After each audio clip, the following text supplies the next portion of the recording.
À toutes et à tous, bonjour et bienvenue dans votre émission. C'est chaque jour un plaisir de vous retrouver pour passer ensemble 26 minutes autour de l'actualité africaine. Les destinations du jour, le Tchad, le Mozambique et le Zimbabwe. Merci d'être des nôtres.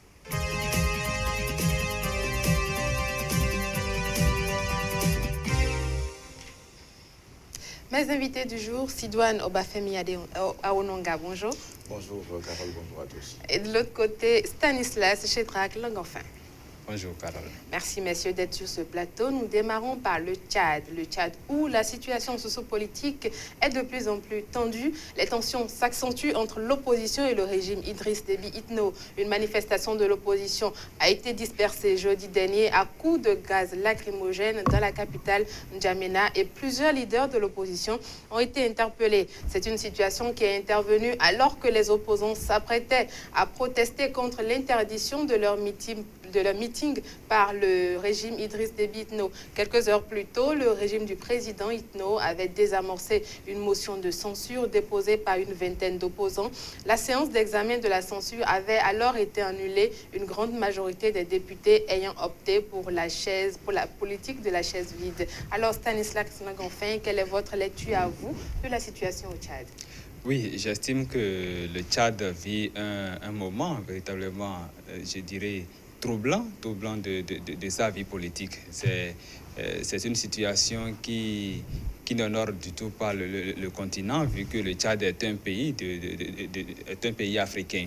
Et vous savez, le Tchad est dirigé par un certain Idriss Déby Itno, qui est militaire de profession, exerce en réalité la suprématie sur son pays, comme s'il dirigeait une troupe armée. C'est un monsieur qui se fout pas mal des affaires courantes du pays et qui se rattache beaucoup plus à la gestion, je dirais, extérieure, à tout ce qu'il va faire pour plaire et agir dans une, excusez de peu, certaine complaisance avec l'Occident pour pouvoir quand même garder toujours le soutien de ces derniers. Aujourd'hui, il y a une journée ville morte décrétée par l'opposition tchadienne, qui demande aux travailleurs et aux commerçants de rester chez eux le temps de s'indigner contre la situation délétère dans le pays, contre la situation qui n'occupe pas du tout d'un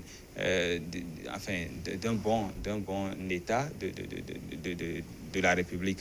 Il faudra juste que Idriss Déby trouve les moyens nécessaires pour pouvoir quand même faire redécoller les choses. Aujourd'hui, l'école tchadienne est paralysée, elle est totalement, les classes sont fermées, la justice est en lambeaux, il n'y a rien qui marche encore dans le pays, et tout est à terre véritablement. Le Tchad, dirigé par un certain président en exercice de l'Union africaine, je crois qu'il y a véritablement matière à s'inquiéter pour ce continent-là, vu qu'un patron de l'Union africaine ait cette situation-là dans son pays où l'opposition est allée jusqu'à déclarer une journée ville morte qui, me semble-t-il, ne donnera pratiquement rien, puisque Idriss Déby va rester droit dans ses bottes. D'accord. Vous venez de dresser un tableau plutôt sombre de la situation au Tchad. Et effectivement, en dehors des tensions avec les opposants, il faut dire également que les écoles, les hôpitaux et l'administration tournent effectivement au ralenti en raison de grèves contre les retards dans les paiements des salaires des fonctionnaires et aussi la baisse des indemnités de leurs revenus. Il faut aussi parler de cette grève des magistrats qui réclament plusieurs arriérés de salaire et aussi l'annulation du décret instituant la baisse des primes et indemnités des juges. Sidoine Aononga. La question ici, c'est à qui la faute? C'est maintenant au peuple, parce que c'est le peuple qui a voulu, c'est le peuple qui a voté. Idriss Déby Itno. Dans quelles conditions, il faudrait peut-être le dire? Non, mais vous savez, il y a eu élection présidentielle et au sortir de cette élection présidentielle, c'est-à-dire les résultats nous ont donné raison, ont donné raison beaucoup plus à Idriss Déby Itno, plus de 61%. Des résultats qui ont bien entendu été contestés par l'opposition. Bon, où en sommes-nous aujourd'hui? Bon, vous pouvez répondre à l'interrogation, c'est que Idriss Déby Itno pépère tranquille au palais présidentiel parce que c'est lui, le roi, depuis plus de 25 ans, il est à la tête de l'État tchadien et ne veut pas quitter. Moi, je pense que la rouspétance, parce qu'il a parlé tout à l'heure de la journée ville monde, la rouspétance est devenu le lot quotidien de de l'opposition. C'est vrai, ces opposants qui essaient de peaufiner toujours des stratégies pour pouvoir atteindre Idriss Déby Itno. Mais je dis toujours que le problème aujourd'hui du Tchad, c'est beaucoup plus le président, le chef de l'État. Et souvenez-vous, avant même son élection, en fait sa réélection à la tête de l'État tchadien, l'homme a tout fait pour revenir, sinon pour être, faut passer pour chef d'État en exercice au niveau de l'Union africaine. C'est-à-dire que même avant l'élection présidentielle, on a tout fait pour l'élire, pour le porter à la tête de l'Union africaine. Ça veut dire qu'il y a matière à s'inquiéter, il y a matière à réfléchir, parce qu'on se dit d'ailleurs que c'était juste pour pouvoir... C'est une couverture. Voilà, c'est une couverture de l'Union africaine. Il a cherché, il a réussi donc à avoir cette couverture-là, même bien avant sa réélection à la tête de l'État. Maintenant, il y a Kebzabo et consorts, je vais parler de ses alliés, qui ne sont plus d'accord avec ce qui se passe. Vous l'avez dit, tout nous ralentit. Les hôpitaux sont fermés, les écoles sont fermées. Il n'y a que la justice aussi est en bail. Le maillet est déposé parce qu'on se dit aujourd'hui qu'il faut aller contre tout ce qui se passe de l'autre côté du Tchad. Moi, je pense que c'est vrai que c'est le moment de sonner le glas. C'est le moment de dire non, d'arrêter la saignée du côté du Tchad, parce que rien ne bouge pratiquement. Et il faut s'interroger sur l'avenir du pays. Maintenant, moi je dis que c'est quand même le 30 peuple secondes pour terminer, c'est quand même le peuple. 30 secondes, je pense que ça ne suffit pas, parce qu'il y a beaucoup de choses à dire. Oui, nous allons poursuivre la discussion, bien évidemment, mais vous allez me permettre d'aborder d'autres aspects. Eh bien, au Tchad, en dehors de la situation sociale délétère, il faut aussi parler de musellement de l'opposition, puisque après la manifestation de la société civile aussi. Voilà, de la société civile, justement, après la manifestation du jeudi dernier, il y a eu des interpellations. Et puis, dans un communiqué diffusé vendredi, le Front de l'opposition nationale pour l'alternance, le FONAC, exigeait donc la mise en liberté immédiate des opposants arrêtés, parmi lesquels nous avons le chef du parti RPR, Marmat Béchir Kenji. Bon, est-ce que le Front, aujourd'hui, a la côte des franches pour pouvoir réussir ça? C'est la grande interrogation, parce que vous avez parlé de musulmans, et là, vous me donnez raison, vous avez parlé tout à l'heure de musulmans, de l'opposition en même temps, de la société civile. Vous savez qu'au Tchad, depuis plusieurs années, vous savez que quand vous manifestez et quand vous êtes contre, vous allez contre le chef de l'État, vous n'êtes pas vraiment, vous êtes aux antipodes de tout ce qui se passe au niveau du sérail gouvernemental. C'est-à-dire que vous êtes rapidement pris, vous êtes rapidement interpellé par, je vais le dire, le pouvoir en place. Et à un moment donné, moi, j'ai dit que, bon, Idriss Déby, ce n'est peut-être pas... c'est un défaut pour lui, mais en même temps, c'est une qualité, parce qu'il a su réussir sur ce plan-là, parce qu'il fait face à des opposants qui n'ont vraiment pas la force nécessaire, qui n'ont pas cette force imparable de l'arrêter sur ce chemin-là. Maintenant, qu'est-ce qu'il faut faire? Voilà quelqu'un, chef d'État, qui a la couverture de l'Union africaine, c'est-à-dire l'ensemble, cette union que moi j'appelle le syndicat des chefs d'État, c'est l'ensemble des chefs d'État africains qui s'y trouvent. Moi je pense qu'il faut vraiment faire attention. Maintenant, est-ce qu'il faut interpeller la communauté internationale dans ce sens? Moi, je ne sais pas, parce que vous savez, il a eu le temps de gérer l'État, de diriger les choses, les affaires courantes au niveau du Tchad depuis plus de 25 ans. Et ne demandez pas à celui qui a fait 25 ans déjà à la tête d'un État de quitter de sitôt. C'est vrai qu'il faut trouver la chimie nécessaire, la panacée, la parade idoine pour lui dire maintenant, pour lui remonter les bretelles. Il faut pouvoir trouver la stratégie idéale, on aura compris. Voilà qui nous amène directement au Mozambique, où le pays est encore sous le choc du drame qui a eu lieu jeudi dernier. Il s'agit bien évidemment de l'explosion accidentelle d'un camion-citerne transportant de l'essence dans l'ouest du Mozambique. Le dernier bilan fait état de 113 personnes tuées et de dizaines autres blessés selon un dernier bilan. Le camion qui effectuait la liaison entre le port mozambicain de Beira, dans le centre du pays, et le Malawi s'était arrêté avant la frontière pour vendre illégalement du combustible, une pratique qui est plutôt fréquente dans le pays. L'explosion a donc eu lieu au moment où des centaines de personnes tentaient de récupérer de l'essence du camion qui contenait environ 30 000 litres. Un deuil national a ensuite été décrété pour 3 jours à partir de samedi. Alors Stanislas Langenfin, on peut le dire, c'est un coup dur pour le pays. C'est un coup dur, et ce n'est que symptomatique d'un syndrome de la misère qui s'est emparé de presque tous les pays africains. Voyez-vous, cette cette explosion ce n'est pas une première sur le continent et vous le savez bien autant que moi. Cette situation est arrivée dans beaucoup d'autres pays africains. Il y a à l'exemple du Bénin, à l'exemple aussi d'autres pays africains qui ont connu le même sort. Et lorsque ces situations-là arrivent, est-ce que les autorités arrivent véritablement à prendre les mesures adéquates dans les minutes à suivre? Non. Vous voyez, on laisse d'abord les populations aller jusqu'à, je dirais, prendre leur vie, à aller mourir d'abord avant de commencer par décréter des journées de deuil national.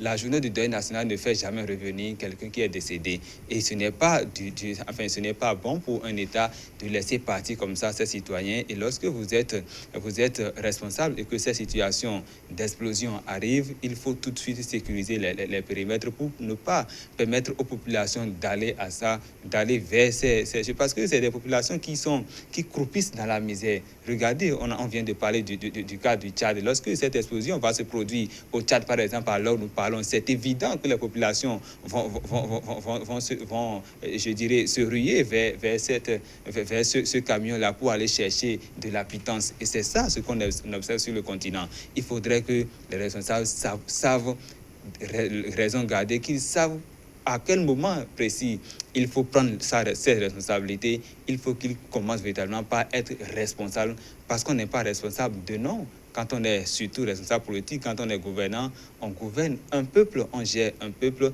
et non des animaux. On ne laisse pas, même les éleveurs, ils prennent bien soin de leurs animaux parce qu'ils les aiment, parce qu'ils ont quand même quelque chose. Ils savent que ceux-là devraient mériter leur attention. Mais les gouvernants africains n'ont véritablement pas, me semble-t-il, cette conscience-là. Absolument. Parce qu'ils laissent véritablement cette population déjà assez miséreuse, véritablement, aller vers ces gens lorsque ces explosions-là se produisent, ils vont vers la marchandise qui est par terre pour pouvoir quand même tirer profit de ça. C'est vrai qu'on pourrait les condamner un peu, mais c'est les gouvernants qui sont la plupart du temps condamnables dans cette situation-là. On vous aura compris, il y a donc un besoin de sensibilisation qui se pose. Il faut également amener les forces de l'ordre à être beaucoup plus réactives dans ces genres de situations. Parce que aussi triste et aussi déplorable soit-il, ce genre d'accident, ce genre de drame n'est pas rare sur le continent africain. On se rappelle... Mais il faut pas sensibiliser celui qui a fait.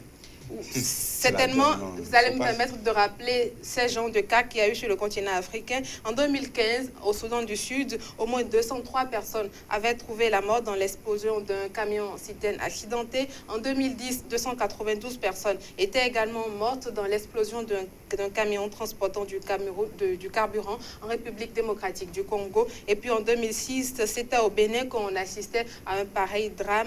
Comment est-ce qu'on peut expliquer cet état de choses? Vous parliez tout à l'heure de misère. C'est aussi ça l'Afrique, vous savez, le misérabilisme qui tue le développement du continent noir. Et quand ça se passe au Mozambique, vous savez, le Mozambique, c'est quand même un peuple qui souffre également, qui souffre vraiment le martyre. Et quand on parle de la pauvreté et de la misère, le combat contre ces maux qui minent beaucoup plus le continent, je pense que les dirigeants n'ont pas encore réussi à vaincre cela. Bon, je pense qu'il faut une autre politique carrément, parce que là, je dois interpeller les chefs d'État qui se réunissent à tout va, tout le temps sur le continent, dans beaucoup de pays, pour réfléchir. C'est vrai qu'il faut parler du climat, mais je pense qu'il faut d'autres stratégies, il faut profiter d'autres stratégies pour aller contre la pauvreté, pour aller contre la misère, parce que ce n'est plus la priorité. Beaucoup de dirigeants, à ce stade-là, je l'ai évoqué tout à l'heure, ce n'est plus la priorité de beaucoup de dirigeants. Pas l'éducation, vous savez, on a donné l'exemple du Tchad tout à l'heure, où de l'autre côté, les écoles sont fermées, pas l'éducation, pas de justice. La sécurité sociale, oui, pas de justice. Et puis, bon, dès qu'on pense développer l'Afrique comme ça, moi, je pense que c'est une erreur très grave de ces dirigeants-là qui doivent normalement prendre conscience. Il faut vraiment prendre conscience parce que nous sommes, ça évolue, le monde évolue et nous devons évoluer avec tout ça. Et nous sommes au 21e siècle. Je pense que les dirigeants, il faut une révolution sur tous les plans. la sécurité sociale. Les populations doivent manger. Et là, moi, c'est vrai que ce n'est pas le même contexte, mais moi, je prends toujours l'exemple du Cameroun, là, de la fois dernière, ce qui s'est passé la fois dernière, hein, pour quand même dire que les dirigeants soutenus... Vous voulez parler du drame de SK, l'accident ferroviaire. Du 21 octobre dernier, c'est pour beaucoup soutenir un temps de la pêche à Stanislavski notifiait tout à l'heure que les dirigeants ne s'en préoccupent pas. Vous avez vu ce qui s'est passé juste après deuil national où le chef d'État, en fait, l'Européen, le plus européen des Camerounais, je veux parler de Paul Biya, a quitté donc l'Europe pour venir juste présenter les condoléances, c'est parti. Et puis après, moi je pense qu'il faut toujours situer les responsabilités, il faut toujours diligenter des enquêtes pour situer les responsabilités, pour frapper fort. Parce que quand ça part, on a besoin des hommes pour quand même faire développer l'Afrique. Vous voyez, vous avez parlé de 1979, hein, il y a eu des exemples de 200 morts, ainsi de suite. Je pense que vous avez évoqué aussi un autre cas, tout à l'heure, le cas du Bénin en 2006, mais il ne faut pas oublier aussi le cas récent. C'est vrai que là aussi c'est de Tori, après l'incinération d'une quantité importante de drogue. Il n'y a que les citoyens qui sont dans les bas-fonds, qui sont plongés dans les bas-fonds du désespoir, du misérabilisme, ont tout fait pour aller quand même récupérer la fosse moribonde, parce que ça a permis quand même de... Parce qu'on compte déjà plus de 32 morts. Hein. C'est vrai que c'est une centaine de blessés, mais plus de 32 morts déjà. Voilà, donc, ces exemples sont donc légion sur le continent africain, et ce sont des exemples qui illustrent, selon vous, la pauvreté, la misère, autant donc de choses qui devraient interpeller nos dirigeants. La dernière destination de cette émission, c'est le Zimbabwe. Le président zimbabwéen Robert Mugabe se donne jusqu'en 2023 pour quitter le pays, c'est-à-dire à 99 ans. Il a annoncé ce week-end lors d'une rencontre avec des vétérans de la guerre d'indépendance. Robert Mugabe se dit conscient de la nécessité d'une alternance, mais une alternance qui devra attendre encore 7 ans plus tôt. Oui, le camarade Bob, comme l'appellent certains, estime que lui, il a presque fini. Donc, il n'a même pas encore fini, puisqu'il a dit qu'il a presque fini sa mission, c'est-à-dire en découdre avec les Britanniques et les Américains. Donc, voilà, lui, quand les Zimbabwéens l'ont élu à la tête du Zimbabwe, c'est pour en découdre avec les Britanniques et les Américains, et non pour gérer les affaires quotidiennes du Zimbabwe, non pour penser au développement du pays, et non pour penser véritablement à non, mais écoutez, lui, il a été clair, je ne lui prête pas d'intention. Il dit qu'il a presque fini sa mission, et il a dit la mission en découdre avec les Britanniques et les Américains. Je crois que c'est ce qu'il a dit exactement, c'est ce qu'il a dit face aux vétérans d'indépendance qu'il rencontrait ce week-end. Donc c'est la mission que lui, il s'est fixée. Et voilà, depuis plus de 15 ans, il subit véritablement l'embargo des Occidentaux, et donc il n'a plus de soutien extérieur. Tout ce qu'il a comme moyen financier au pays pour pouvoir faire face aux besoins des citoyens, tout est à l'eau. Il n'a plus de soutien extérieur, il n'a plus rien, et voilà, il se trouve le dos au mur. La population souffre véritablement le martyre d'un président croulant sous le poids de l'âge, à un nonagénaire qui estime que lui, qui est presque certain qu'il aura l'âge de 99 ans, donc il attend d'avoir 99 ans pour quitter le pouvoir, donc il projette sa retraite politique pour 2023. Je crois que c'est tellement inhérent qu'on se demande si ce président vraiment a encore, excusez de peu, tout son sens pour véritablement pouvoir donner ces genres de déclarations. Je crois qu'il n'est pas de l'ordre, me semble-t-il, de la normale de pouvoir tenir donner ces genres de déclarations. Il faut véritablement penser au peuple zimbabwéen. C'est le peuple qui compte aujourd'hui, mais Robert Mugabe s'en fout éperdument. Ce n'est pas le peuple qui est important pour lui. Pour lui, c'est la guerre contre les Britanniques et contre les Américains. C'est votre analyse. Robert Mugabe, ou le camarade Bob, comme vous aimez bien l'appeler, il a aujourd'hui 92 ans, et on vient d'avoir la confirmation qu'il compte bien se présenter pour la prochaine présidentielle de 2018. Je pense qu'on n'a pas tout le temps, hein. En fait, on n'a pas assez de temps pour aborder ça. On a le temps de revenir sur ça. Moi, je pense qu'après son coup d'État économique, parce que l'économie du pays est tuée, c'est-à-dire il a réussi c'est vrai, il était au devant de la scène en parlant de lutte pour pouvoir remporter beaucoup de choses, je ne sais pas, au Zimbabwe, mais rien ne marche aujourd'hui. On retient que rien ne marche. Il y a une insurrection, c'est-à-dire que la colère est montée d'un cran au sein de la population, même du peuple, en fait, au sein de l'opposition, même si à des moments donnés, il y a ils ressemblent tellement aussi au président tchadien. Je vais parler d'Idriss Déby, c'est-à-dire qu'il y a répression. La répression est l'une des priorités du gouvernement zimbabwéen. Moi, je pense que 99 ans, moi, ce que je dis aujourd'hui, c'est peut-être une bombe. C'est juste pour voir la réaction des uns et des autres. Puisque en 2023, je ne suis pas sûr que, à moins que la mort, bon, je ne vais même pas continuer parce que ça serait peut-être l'anathème, une malédiction pour le chef de l'État. Parce que 99 ans, attendant 2023 pour voir s'il va quitter la tête du pouvoir, parce que l'homme a dit qu'il va se représenter encore à une élection présidentielle. Ça veut dire qu'il n'est pas prêt à partir. C'est vrai. C'est tout calcul fait. C'est tout. Qu'il a donné 2023. On maîtrise, on connaît les chefs d'État africains, on les maîtrise beaucoup plus. C'est pour dire qu'après son mandat de 2018, il pourra partir. Non, c'est quand même un chef d'État qui traîne à cette casserole et il n'a pas encore, pour l'instant, un répondant. Je vais parler de quelqu'un, d'un dauphin digne qui pourrait quand même faire ses affaires. Et c'est justement le temps de dénicher ce dauphin-là et de le préparer qu'il lui faut peut-être les 7 années. Non, mais il a dit lui-même qu'il est temps de préparer l'alternance au pouvoir au Zimbabwe. Préparer l'alternance prend un certain nombre d'années, peut-être. Ça veut dire que dans cette ironie déconcertante, il a reconnu que ce qu'il faisait, c'était de la dictature jusqu'à présent. Maintenant, il faut une alternance au pouvoir. Donc, je pense que c'est quand même une prise de conscience. Il a maîtrisé que juste là, c'était de la dictature. Pendant plus de 36 ans, on a fait rien que de la dictature. La dictature a été instaurée, mais je pense que pour réussir en politique, comme l'a dit Coluche, il faut avoir une bonne conscience.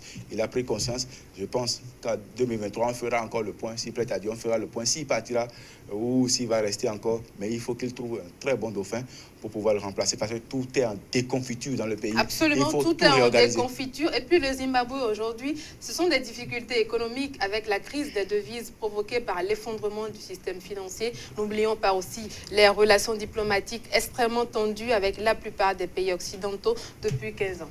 Oui, c'est ce qui fait que Robert Mugabe, d'ailleurs il a dit, et je l'ai rappelé, sa mission principale, c'est d'en découdre avec les Américains, les Britanniques. Encore qu'il ne faut pas oublier qu'il est un pays colonisé, un pays anglophone. Anglophone, effectivement. C'est quelqu'un qui veut en découdre déjà avec ses colonisateurs. Est-ce qu'il faut engager ce combat et laisser les populations mourir?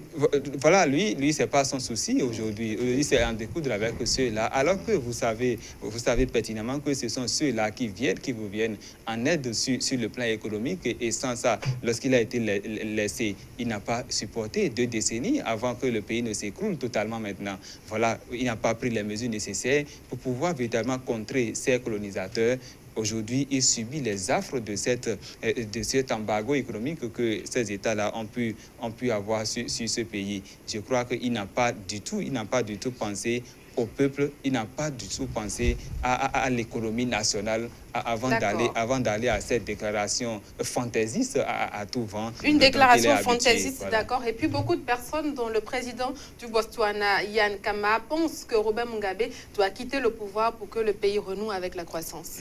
Le peuple botswanais, on doit bénir ce peuple. Vous savez que le Botswana est un exemple.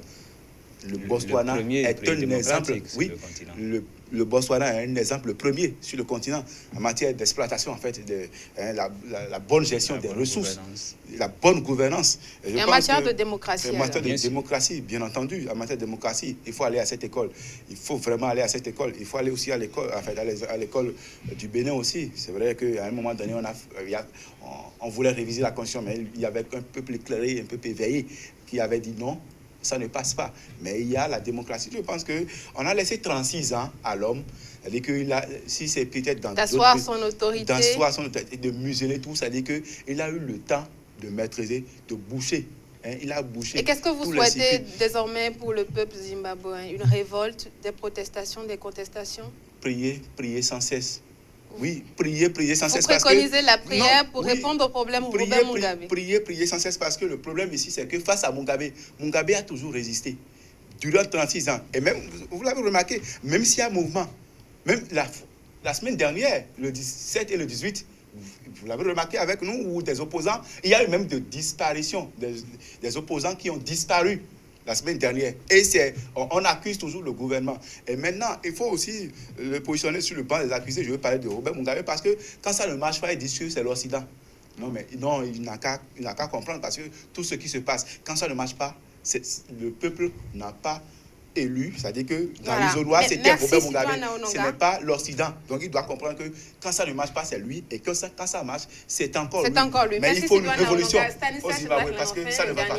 Oui, je crois que Robert Mugabe, heureusement qu'il a annoncé son départ, même s'il ne l'avait pas annoncé, je crois qu'il y a quelque chose, je le dis souvent, qu'on appelle la mort, qui est là et qui ne connaît pas de limite, qui ne connaît pas Robert Mugabe d'un Stanislas Langafin, donc tout le monde passera par là, et qu'il annonce son retrait de la politique ou pas, là n'est pas le problème. Le problème aujourd'hui, c'est que les Zimbabwéens souffrent dans leurs âmes. Il leur est difficile aujourd'hui de manger à leur faim, de boire à leur soif.